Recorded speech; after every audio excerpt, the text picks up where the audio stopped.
Hello, I'm the GrubStLodger, and I'm going to talk about what I read in September.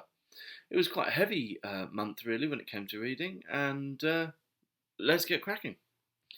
So, book number one was Pamela by Samuel Richardson, which was a book I read for the Dr. Johnson Reading Circle, and it's one of those books that I have been intending to read for probably nigh on 10 years. It's regarded as one of the cornerstones of 18th century fiction, and then sort of a stepping off place for much of British fiction after that. So I intended to read it, but I intended to read it in I don't ever want to get through and have to read that kind of way, because I once tried to read Clarissa, which is this beast, and I got 350 pages through.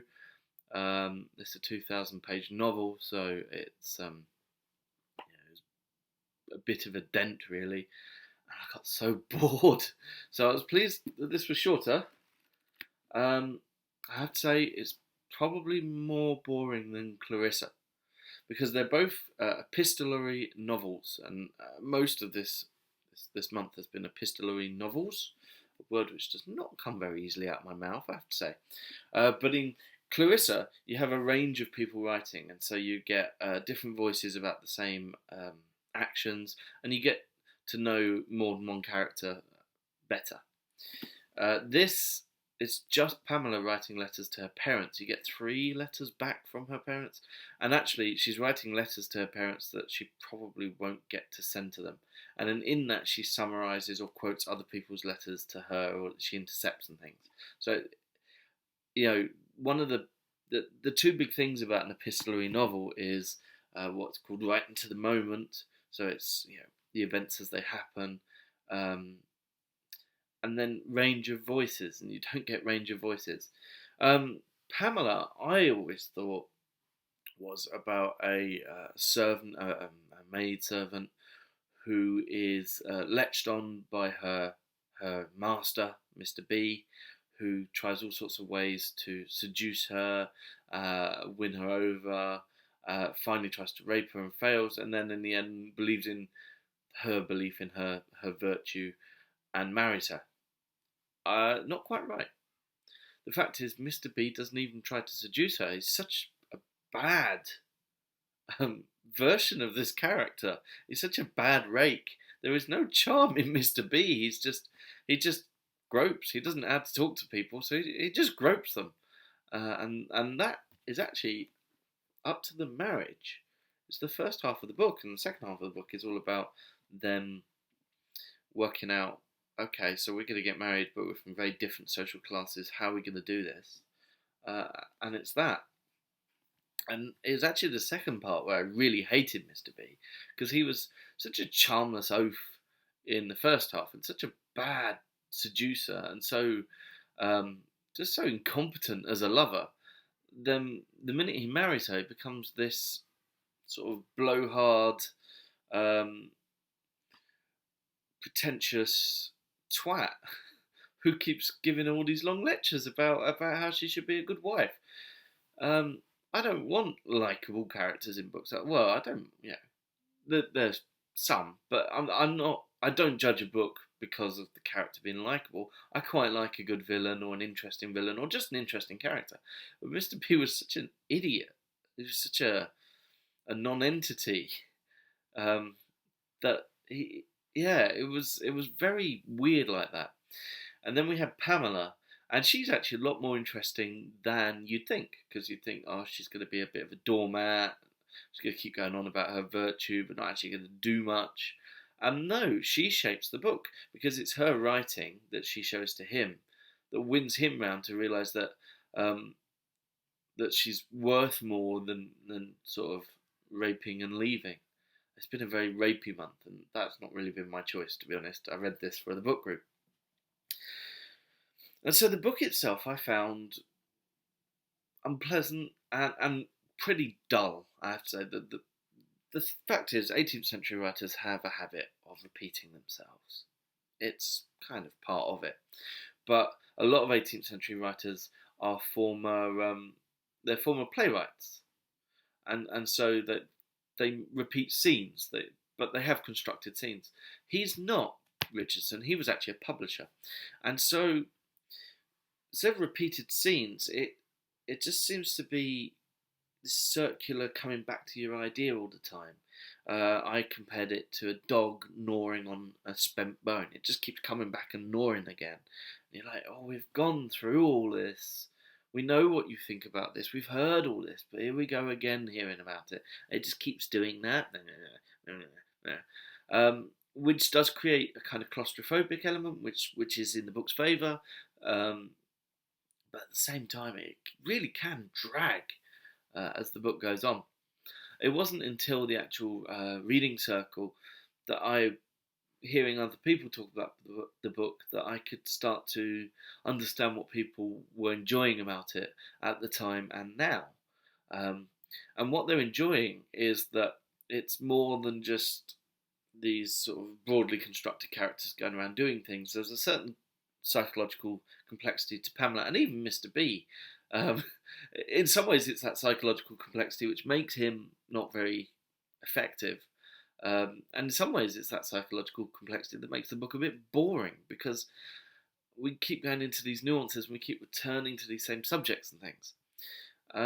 But I think it did show an interesting way novels could go, and I think it's probably a good thing that it or something like it exists or existed to give future writers something to tackle with.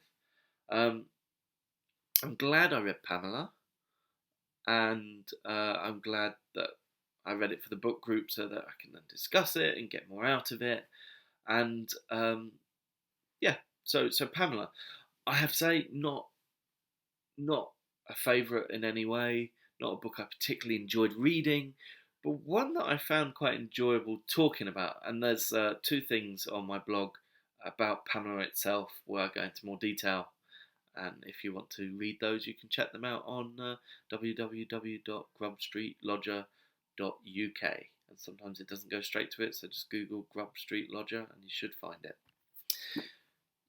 So, the next book I read, well, there were two books in here, and they're both responses to Pamela, because I thought, I've got through Pamela, let's see a bit more of the reaction at the time. Now, these are both negative reactions. There were many positive reactions as well.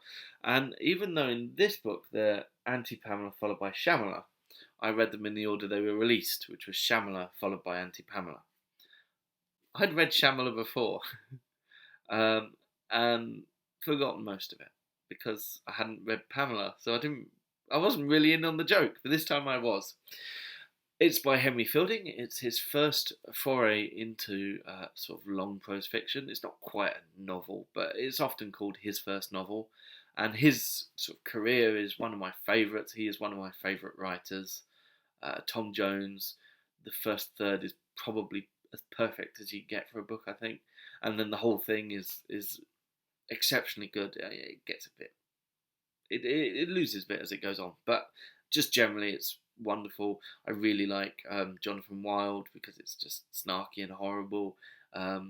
Joseph Andrews I really like. So I really do like Henry Fielding. So this was his first foray into that kind of thing. And it's an out-and-out parody. Pamela is called Shamela. She is a sneaky, duplicitous bitch, essentially. And she's trying to con this Lord B, Mr. B, who in this book, and actually in Joseph Andrews, it says stands for Booby, which is a name given to a country idiot. So, yeah, the plot is almost exactly the same, but all the motivations are different. In fact, in the rape scene, which I didn't really go into, it's not a rape. The rape happens in this one, but there's an almost rape in Pamela.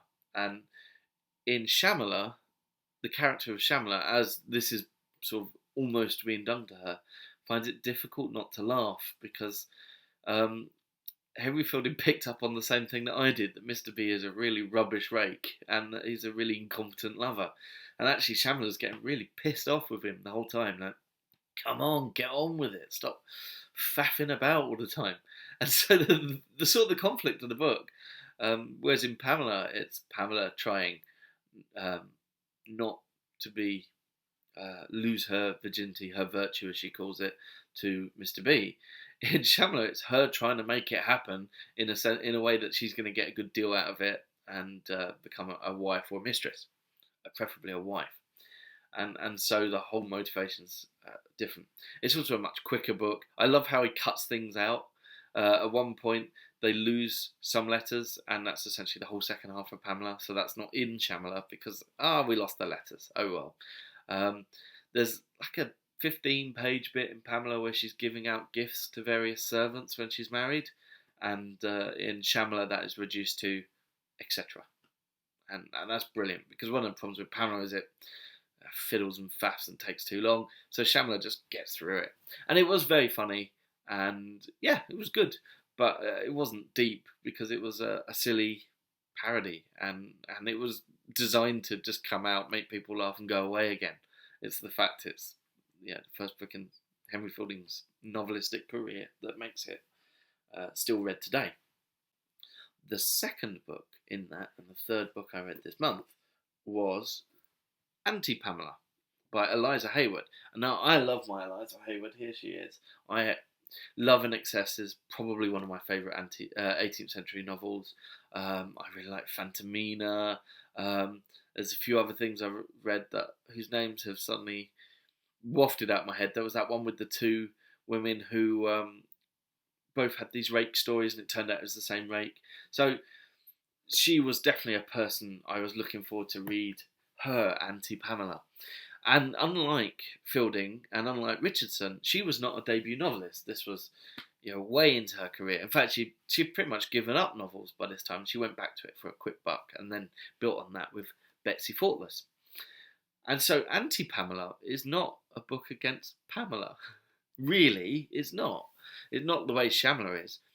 The Anti-Pamela is not the book. The Anti-Pamela is the main character of Cyrena, because Cyrena is an Anti-Pamela. She's a completely different kind of person. And the novel seems to exist as not a parody or an attack, but just a rebuttal, a sense of you're trying to write a novel about middle class to working class women getting on in the world with love. This is how you do it. And that was quite interesting to me. And so reading Anti-Pamela made me appreciate Pamela in some ways, because she's trying to show through her novel the way a novel should be. And so you don't get that dog chewing a bone mentality in this, because you have some letters, but you have a narrator, and the narrator means you can skip, you can move time, you can move place, you can move on. You don't have to keep cycling around the same stuff again and again. And so the narrator's really good at getting the story moving. And so Anti-Pamela is not one woman trapped in one house. It's Cyrena going on various different adventures, and adventure had a more sexual overtone for 18th century readers. And so she's going on various adventures, almost snagging her man, and almost snagging her fortune again and again and again, and not quite managing it. Usually because some of her bloody letters turn up to show that she's duplicitous, but sometimes because she has another lover on the side, or she's not careful, or at one point there's someone who sees through her. And so it keeps moving in a much better way. However, then what it lacks is that claustrophobic, you're not tied into the story the same way you are with Pamela. Anti-Pamela, you can kind of read and enjoy and put down, and it's good fun, and you're done.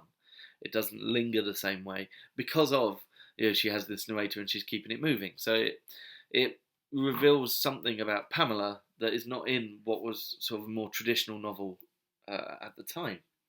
So I find that quite interesting. I also found Anti-Pamela as a general thing quite interesting, because she takes on the Pamela situation of a maid with a attempted seducer twice in the book. So the first little adventure she has is she falls in love with a half-pay officer, and her mum essentially says, "You're not going to get any money out of this. Don't waste your time on this. He might be giving you loads of flattery. He might make you feel good. You might like him even, but you're not going to get your wealth. You're not going to establish yourself. It's going to end. You're going to get ugly for a start. Move on." and she does, but she gets pregnant first, and there's a line in there that says, "To the joy of mother and daughter, the abortion was successful," um, which just coming out there just flat on that page seems, oh, I am being hit by real issues in this book. It's not just a romp. And then the next bit is she's a maidservant to an old lady, which Pamela was before the old lady dies, and then the book starts. Uh, and the old lady lives in the house with her son and grandson. And the son and grandson instantly see Cyrena, the Pamela figure, as sexually available. And it actually was much clearer and went into more detail and more practical detail about what it was and why maidservants and such like were seen as sexually available. And it, through the geography of the house and who's working when, the very delicate relationships between the different types of servant and the family and everything was really clearly put out. It was really interesting. It was one of the only things I've ever read which really gave me that feeling what it might have been like to be a servant. And especially this kind of servant. She's a maid servant. She's kind of decorative. The family have these kind of extraneous servants for handy things like helping them get dressed and stuff and chat with them and playing cards with them, but partly to have people on the payroll to look rich. And so she doesn't actually have much work to do, which makes it much easier for both the older man and the younger man to try and seduce her. And then she's got to decide which one is going to do her the best deal. The older man has the money at the moment and says he's going to set her up as a mistress, but the younger man will inherit the money and says, maybe for a wife. And she pushes her hand too far, and she stages a fake rape in order to get him imprisoned, the younger man imprisoned, in order to then blackmail him into marrying her. And this is the extent in this book that Cyrena goes. She doesn't care if he hates her and knows that she's tricky and prepared to destroy his life. If she can marry him and have his money. So that's... But then her letters come back and they see the plan all along and it falls apart. And this keeps happening to her. And every time it does, her options get more limited. It takes place within a year. She's 15 at the beginning and 16 by the end, which is a whole other world of creepy. And she just keeps failing and she ends up being packed off to Wales, which... I think that's too harsh a punishment for anybody. But, no, kidding, Wales. So yeah, reading those three together, and I sort of saw them as a unit. They all showed the flaws and the benefits of each one. Like the Henry Fielding one was funny and it was fast, but it didn't mean a lot. Pamela and Anti-Pamela both had some very deep subject matters. Anti-Pamela dealt with it in a more traditional 18th century sort of early amatory novel way, and it had that thing of, well, each bit is quite interesting, but as a whole it doesn't add up as much as Pamela, which had that sort of different way where it was, each bit was a bit dull, but as a whole it was interesting. So yeah, I really liked reading those together, and I recommend that if you read Pamela, definitely find a copy. I think this is the only copy of these two together. Definitely find this and read it afterwards, because it just deepens everything. Though, as good as this is, and there was a really good introduction, some good notes, some of the notes were really weird. I mean, there was the typical American thing I'm used to, where they explain things in London that as a Londoner, I don't need explaining.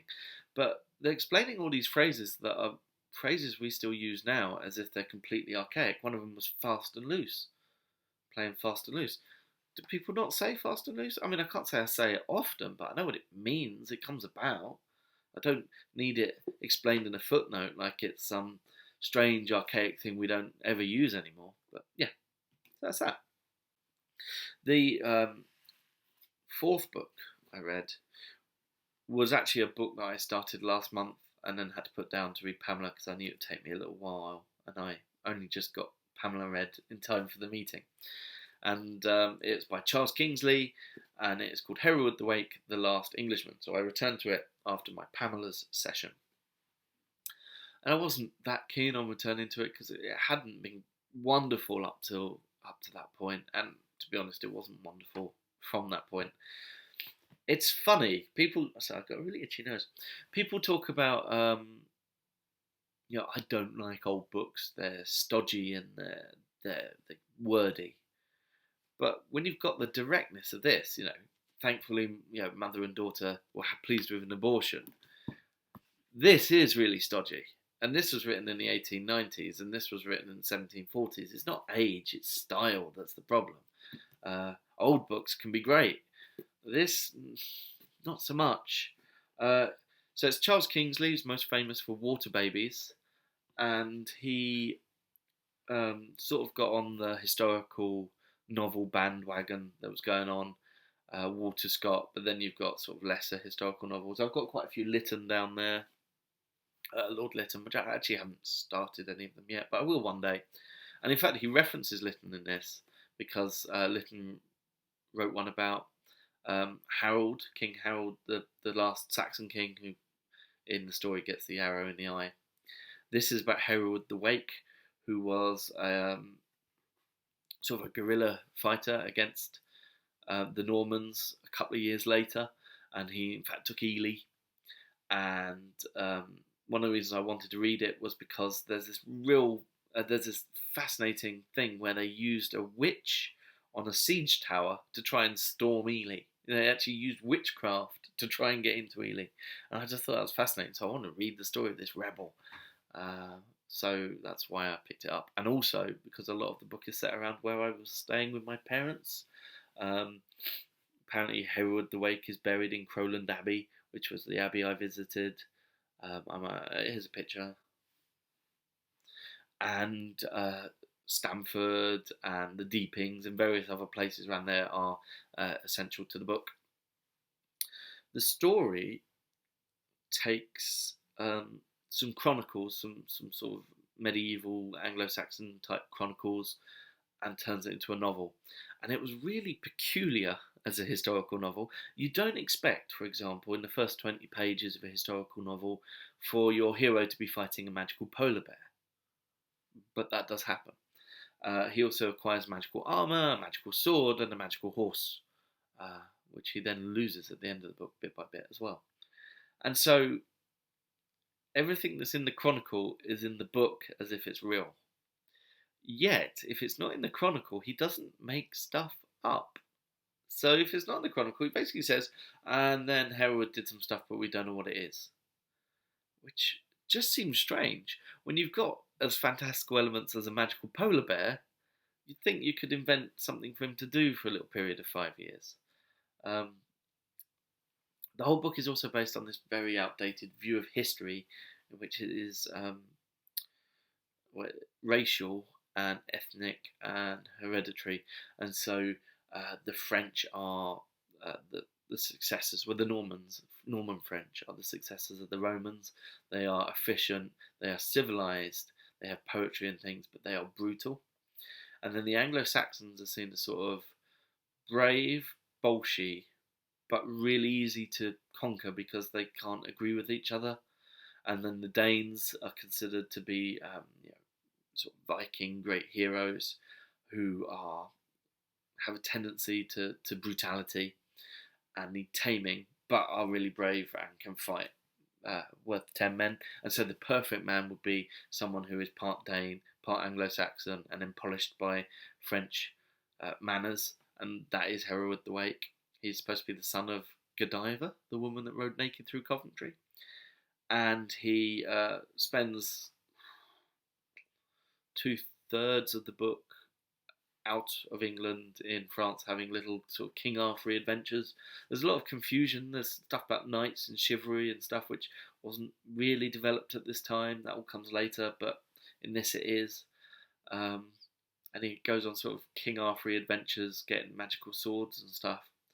And then England is invaded, and he doesn't really care. And then Harold Hardrada is beaten, and then he does care because he wants England for the Danes, and he wants a Danish king, so he goes over to fight.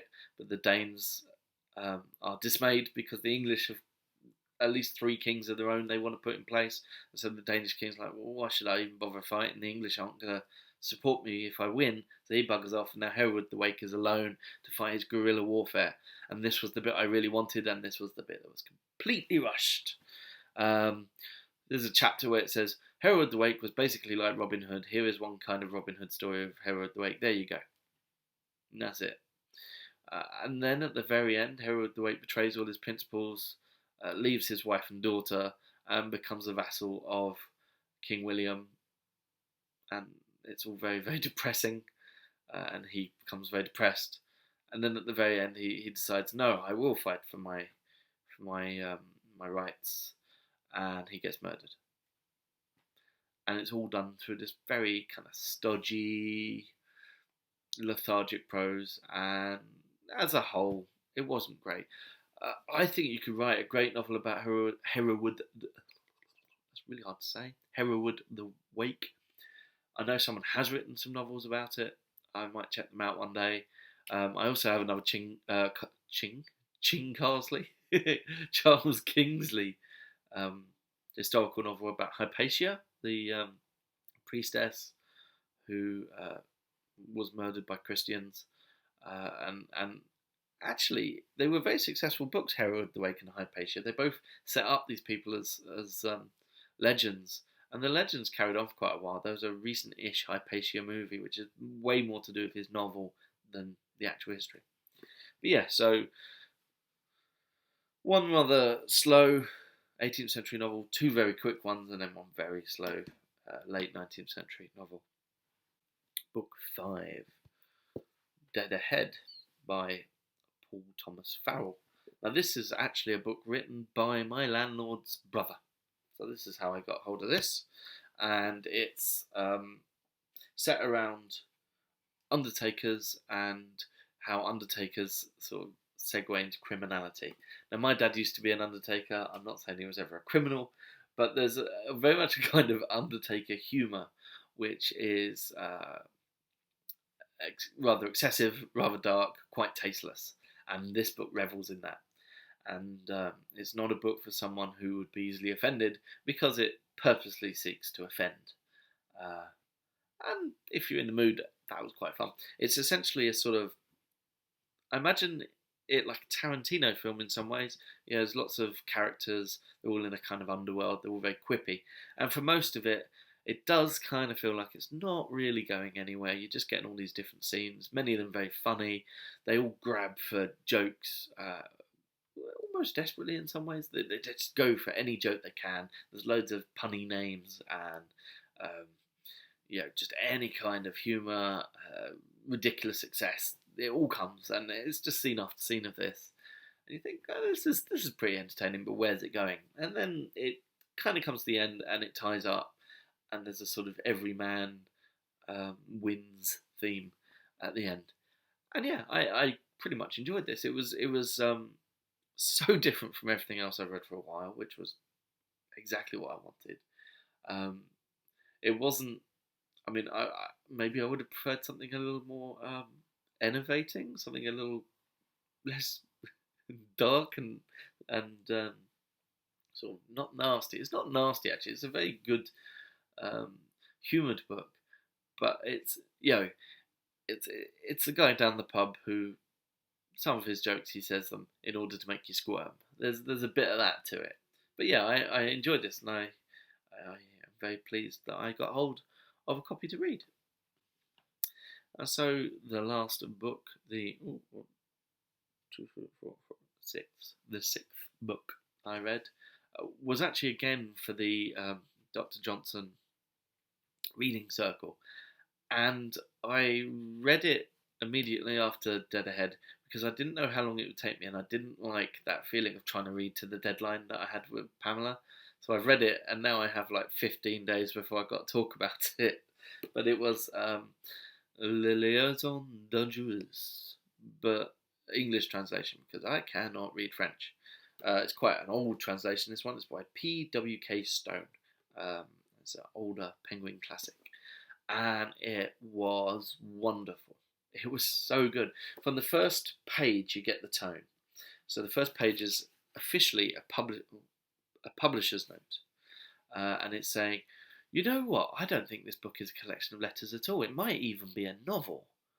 But if it is a collection of letters, it's certainly not a collection of letters from France, or not from now anyway, because everybody is so virtuous now, there's no way these sort of people could have existed. Be aware this book came out 4 years before the French Revolution and is about aristocrats. It's just such a lovely tone to that I got straight into it. Like Pamela, actually, this was a book I knew a little about that turned out I didn't really know anything about. I thought this book was all about two um, uh, aristocrats who were bored with their lives and seduced people for fun and played little mind games. And it was, but I thought it was all about trying to seduce a young convent girl and sort of corrupt her to the dark side. And that was one plot in it, but I would say it's probably the C plot. The A plot is all about the two aristocrats and their relationship with each other, which changes a lot throughout the book. And they're always playing games with each other as well as with everyone else. So they pretend to be really honest. I'm telling you all these nasty things that I've been arranging for these other people. Look how honest I am. And actually, I'm upset with you, so I might even arrange something nasty for you. See, I'm this honest. But at the same time, they are always playing this game with each other, and it's all about who wins and who loses. And yeah, so that was the A plot, and that was the plot that really got me, and that I really found quite intriguing. The B plot is actually the male of the two, Valmont.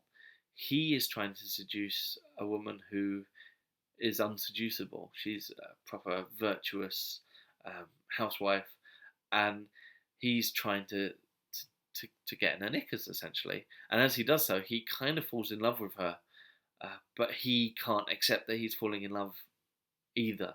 And so the other aristocrat, Madame de Merteuil, I'm French.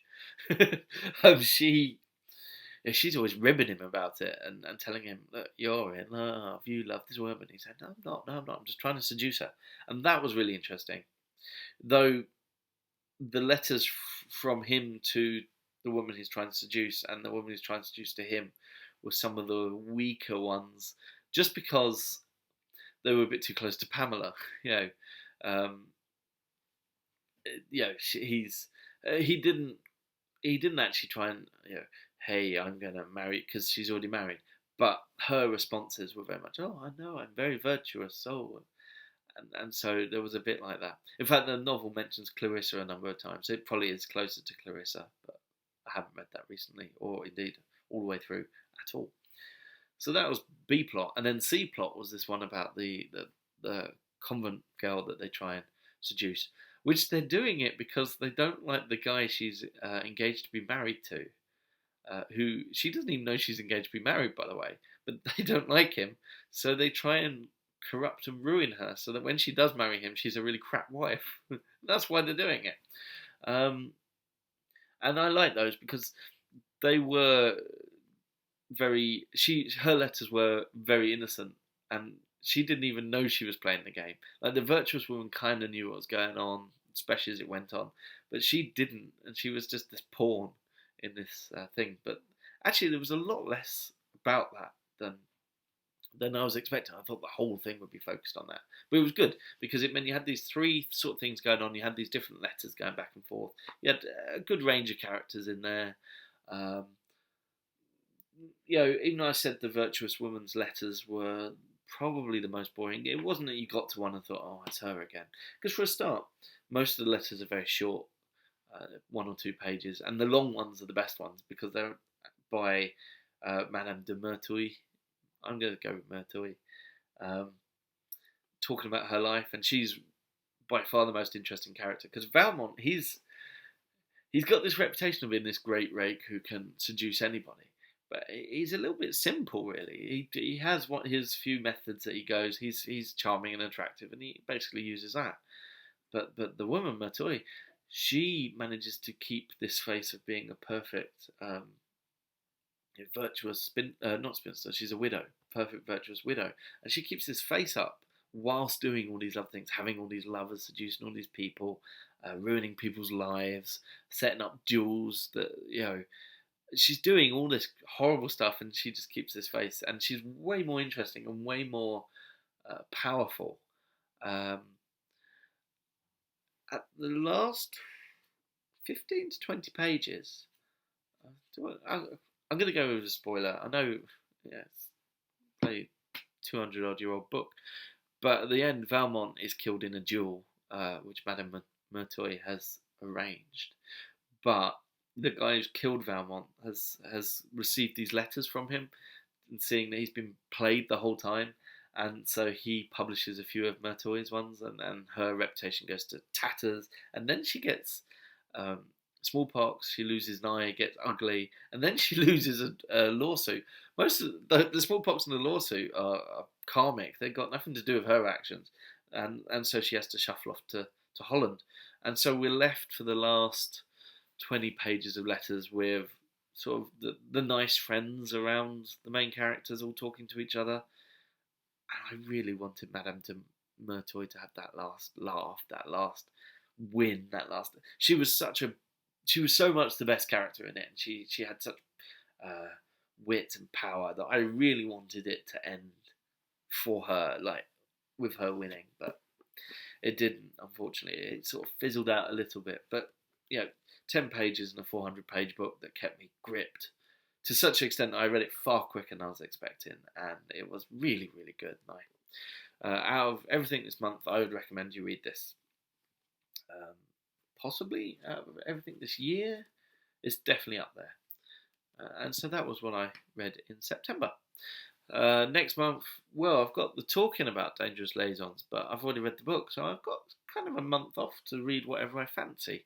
I'm reading a history about the road to the Mayflower, so all the stuff that happened before the Mayflower itself, all the underground church and things like that. Partly because I borrowed it off my dad. It looked interesting, and I want to read it and give it back to him. And then after that, I'm kind of free, so who knows what it's going to be. I'd like some Patrick Hamilton soon. So yeah, that's my month. Thank you very much.